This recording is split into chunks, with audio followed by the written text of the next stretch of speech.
so all that footage you just watched, that was from a year ago. And I don't know where all the rest of the footage up to the end of the sword is. I have no idea where it is. Okay? Anyway, on to the steps, the final steps after what you saw. So,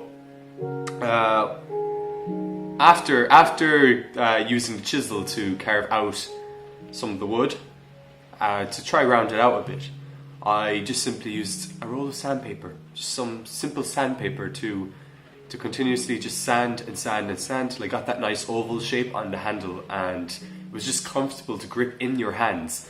Because when you hold a sword, what you want is, you want that alignment of the blade. But the epoxy that I put onto it wasn't good enough. It was strong, but it wasn't good enough to hold on the wooden slabs. So I put 4 brass pins the whole way down along, and that was basically just literally just hammering over and over and over again.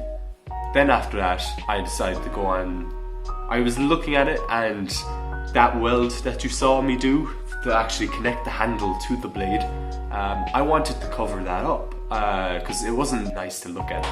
So in order to fix that kind of crappy look that it has, I wanted to put slabs. Like I wanted to sandwich the blade with like 2 thin metal slabs.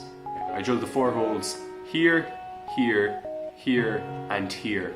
Once again, beveled the holes, and I put the brass pins into it, and I learnt my mistake from the handle, and I took off, I didn't cut off as much material, or I didn't leave as much material on those brass pins, and so I just beat the brass pins into place again. I usually would spray paint them. Spray painting is usually the main method of coating and preventing rust for me. But I wanted to try something different this time. So what I did was I put rust converter onto it. And what rust converter basically is it's a chemical that turns rust into almost like a black coat of paint.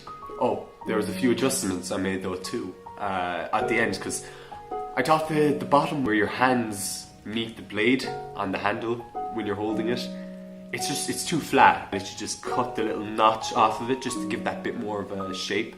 I also just kind of blunted the edge, like that little piece at the front as well. I just grinded that down to a small bit of a beveled flat, just to kind of, once again, just in case your hand, you don't want to nick your hand in it.